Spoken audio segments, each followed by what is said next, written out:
नमस्कार दोस्तों, आशा करता हूँ आप सभी लोग अच्छे होंगे। दोस्तों आज मैं बात करूँगा मौलिक अधिकारों के बारे में, फंडामेंटल राइट्स के बारे में। हमारा जो पार्ट 3 है हमारे संविधान का दोस्तों, वो मौलिक अधिकारों की बात करता है। उसमें अनुच्छेद 12 और 13, आर्टिकल 12 और 13 सबसे महत्वपूर्ण है, सबसे इंपॉर्टेंट है उनको समझना, क्योंकि जब तक आप इन आर्टिकल्स को नहीं समझोगे, आप जो ये मौलिक अधिकार हैं उनको नहीं समझ पाओगे, उनका एक्सटेंट नहीं समझ पाओगे। आर्टिकल 12 दोस्तों हमको समझाने की कोशिश करता है कि स्टेट का मतलब क्या है। स्टेट से मतलब है कि कौन किसके खिलाफ ये मौलिक अधिकार की डिमांड की जा रही है। एक बात हमको समझना बहुत ज़्यादा ज़रूरी है दोस्तों, ये जो भी मौलिक अधिकार हैं, चाहे वो समता का अधिकार हो, स्वतंत्रता का अधिकार हो, चाहे राइट टू लाइफ हो, राइट टू लाइवलीहुड हो, ये सारे अधिकार जो हमको दिए गए हैं हमारे संविधान के द्वारा, ये दोस्तों स्टेट के खिलाफ है। ठीक है, ये किसी आम व्यक्ति के खिलाफ नहीं है, ये स्टेट के खिलाफ है। ये स्टेट की जिम्मेदारी है कि वो ये सारी चीज़ें ना करे। इसलिए मौलिक अधिकारों को समझने के लिए ये बहुत ज़रूरी है कि स्टेट का मतलब क्या है। और आर्टिकल 12 स्टेट की ही परिभाषा देता है। आर्टिकल 12 के अकॉर्डिंग स्टेट का मतलब है केंद्रीय सरकार, संसद, राज्य सरकार, state legislative assemblies, local governments और अदर अथॉरिटीज़। तो काफ़ी ब्रॉड डेफिनेशन है। ये सारी ऑर्गेनाइजेशंस को क्या बोला गया है? स्टेट। तो जितने भी मौलिक अधिकार हैं वो इन सारी ऑर्गेनाइजेशंस की दोस्तों जिम्मेदारी है कि वो कुछ भी ऐसा कृत्य ना करें, कुछ भी ऐसा एक्ट ना करें कि किसी भी भारतीय व्यक्ति का कोई भी मौलिक अधिकार वायलेट हो। तो संसद को समझने में दिक्कत नहीं आती, भारतीय सरकार जो केंद्र में बैठी है उसको भी समझने में दिक्कत नहीं आती, राज्य सरकार को समझने में भी दिक्कत नहीं आती, लोकल गवर्नमेंट में हम समझ जाते हैं कि पंचायती राज की बात हो रही है, म्यूनसिपैलिटीज़ की बात हो रही है। ये जो आखिरी पॉइंट है जिसमें अदर अथॉरिटीज़ यूज़ किया गया है, ये एक बहुत बड़ा डिस्प्यूटेड एरिया रहा है दोस्तों हमारे संविधान का। अलग अलग सुप्रीम कोर्ट की जजमेंट्स आई हैं, कई ऑर्गेनाइजेशंस हैं जो सरकार का उन पे प्रभुत्व है, जिनको माना गया है कि वो स्टेट की डेफिनेशन में गिरती हैं, और उसी के साथ साथ कई ऐसी भी ऑर्गेनाइजेशंस हैं जिनको स्टेट नहीं माना गया है। उस पर कभी एक पूरा सेपरेट वीडियो बनाएंगे। पर अभी के लिए याद करें कि जब भी स्टेट की बात होगी मौलिक अधिकारों के चैप्टर पे, आप हमेशा समझिएगा कि केंद्रीय सरकार, राज्य सरकार, संसद, लेजिस्लेटिव असेंबलीज, लोकल गवर्नमेंट्स तो आएंगी ही आएंगी। ठीक है, अब आते हैं अनुच्छेद 13 पे।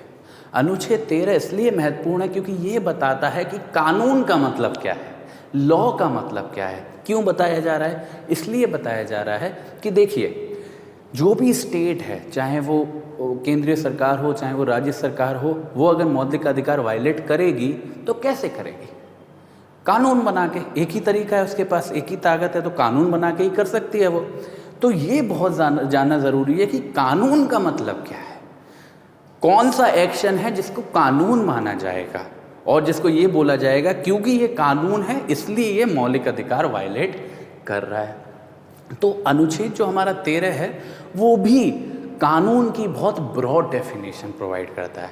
वो बोलता है संसद के द्वारा पारित किया हुआ कोई भी कानून, जो भी हमारा एक्ट हमारी पार्लियामेंट पास करती है, जो हमारी स्टेट लेजिस्लेटिव असेंबलीज बनाती हैं, कोई ऑर्डर है, कोई रेगुलेशन है, कोई बाई लॉ है किसी गवर्नमेंट ऑर्गेनाइजेशन का, ये सब के सब दोस्तों, इनफैक्ट आप मानो कस्टम्स जो हैं अलग अलग कम्युनिटीज़ के, वो भी लॉ की डेफिनेशन में डाले गए हैं। तो आप देख रहे हो मौलिक अधिकारों का काफ़ी इम्पोर्टेंस था कॉन्स्टिट्यूशनल मेकर्स के लिए, इसलिए उन्होंने लॉ की डेफिनेशन इतनी ब्रॉड दी कि किसी भी तरीके से मौलिक अधिकारों पे किसी भी प्रकार की आंच ना आ पाए।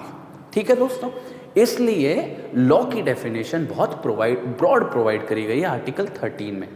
और आर्टिकल 13 खाली कानून क्या है ये बताता नहीं है, एक और बात कहता है, बहुत महत्वपूर्ण बात कहता है। वो ये कहता है कि अगर संसद या फिर state legislative assemblies, local governments या फिर अदर अथॉरिटीज़, कौन, जिसको हमने आर्टिकल 12 में समझा था, अगर इनमें से कोई भी ऐसा कानून बनाते हैं जो किसी भी तरीके से किसी भी मौलिक अधिकार के खिलाफ जाता है, किसी भी व्यक्ति के मौलिक अधिकार को अफेक्ट करता है, वायलेट करता है, वो वहीं के वहीं वॉइड हो जाएगा। कहने का मतलब है उसकी कोई वैल्यू नहीं होगी, वो इम्प्लीमेंट नहीं किया जाएगा, किसी भी तरीके से उसको एक वैलिड लॉ की मान्यता नहीं दी जाएगी। बहुत साफ साफ लिखा हुआ है। और इसमें एक और चीज़ हमारे समझने के लिए ज़रूरी नहीं है कि जो पूरा कानून है वो ही ख़त्म कर दिया जाए। जितना भाग उस कानून का मौलिक अधिकारों के खिलाफ जाता है, खाली उतना भाग अगर वो अलग किया जा सकता है पूरे कानून में से, वो वॉइड हो जाएगा, मतलब निरस्त हो जाएगा। ये तो वो उन कानूनों की बात होगी जो ये सारी ऑर्गेनाइजेशन, संसद, असेंबलीज बनाएंगी। जब कॉन्स्टिट्यूशन अडॉप्ट हो रहा है, अगर उस समय पे कोई पहले से बना हुआ कानून है, चाहे वो अंग्रेज़ों के द्वारा बनाया हुआ हो, चाहे किसी भी तरीके से है, पर वो कानून है उस समय पे जब ये कॉन्स्टिट्यूशन अडॉप्ट हो रहा है, अगर उसका नेचर ऐसा है कि वो किसी भी मौलिक अधिकार के खिलाफ जाता है, वो कानून भी दोस्तों उस हद तक, जिस हद तक वो मौलिक अधिकारों के खिलाफ जाता है, निरस्त हो जाएगा। आप समझ रहे हैं दोस्तों? कानून से, कानून बनाने की ताकत से काफ़ी ऊपर रखा गया है मौलिक अधिकारों को, काफ़ी अच्छी प्रोटेक्शन दी गई है। पर वहीं दोस्तों एक और क्लॉज है हमारे अनुच्छेद 13 में ही, जो कहता है कि कोई भी कॉन्स्टिट्यूशनल अमेंडमेंट, मतलब हमारे संविधान का अगर कोई भी संशोधन होता है अनुच्छेद 368 के द्वारा, आर्टिकल 368 के द्वारा, अगर ऐसा है, उस संशोधन को कानून नहीं माना जाएगा। कहने का मतलब है कि कानून के तहत तो सरकार या असेंबली किसी भी तरीके से किसी भी मौलिक अधिकार को वायलेट नहीं कर सकती, पर अमेंडमेंट के द्वारा कर सकती है, संशोधन के द्वारा कर सकती है। पर मैं दोस्तों आपको ये बात बता दूं कि ये भी जो ताकत है ये एब्सोल्यूट नहीं है, इस पे भी कई लिमिटेशंस है। इस पे जो हमारा मेन जजमेंट है सुप्रीम कोर्ट का, वो है केशव नंद भारती, जो बेसिक स्ट्रक्चर डॉक्ट्राइन के बारे में बताता है। उस केस में दोस्तों ये बोला गया कि हाँ, ये बात ठीक है कि पार्लियामेंट चाहे तो ऐसा कानून बना सकती है जो किसी हद तक मौलिक अधिकारों के खिलाफ जा सकता है, पर वो किसी भी ऐसे मौलिक अधिकार के खिलाफ नहीं जाएगा जो कि हमारे संविधान के बेसिक स्ट्रक्चर का पार्ट है। अब वो बेसिक स्ट्रक्चर क्या है, वो बहुत ही लाइवली कॉन्सेप्ट है, ठीक है। कुछ एग्जाम्पल्स पहले से कोर्ट ने दे रखे हैं, पर वो ऐसा नहीं है कि उसी एग्जाम्पल्स तक लिमिटेड है। आगे आने वाले केसों में नए एग्जाम्पल्स भी जोड़ सकते हैं और बेसिक स्ट्रक्चर डॉक्ट्राइन की ब्रॉडनेस बढ़ सकती है। कुछ एग्जाम्पल ऐसे हैं जैसे कि दोस्तों समता का अधिकार एक बेसिक स्ट्रक्चर है हमारा। आर्टिकल 21 सबसे इंपॉर्टेंट आर्टिकल माना जाता है, वो भी एक बेसिक स्ट्रक्चर का पार्ट है। तो इन सब को नहीं छुआ जा सकता अमेंडमेंट के द्वारा। अदरवाइज अमेंडमेंट की पावर थोड़ी सी ब्रॉड है अगर हम कंपेयर करें कानून बनाने की ताकत से।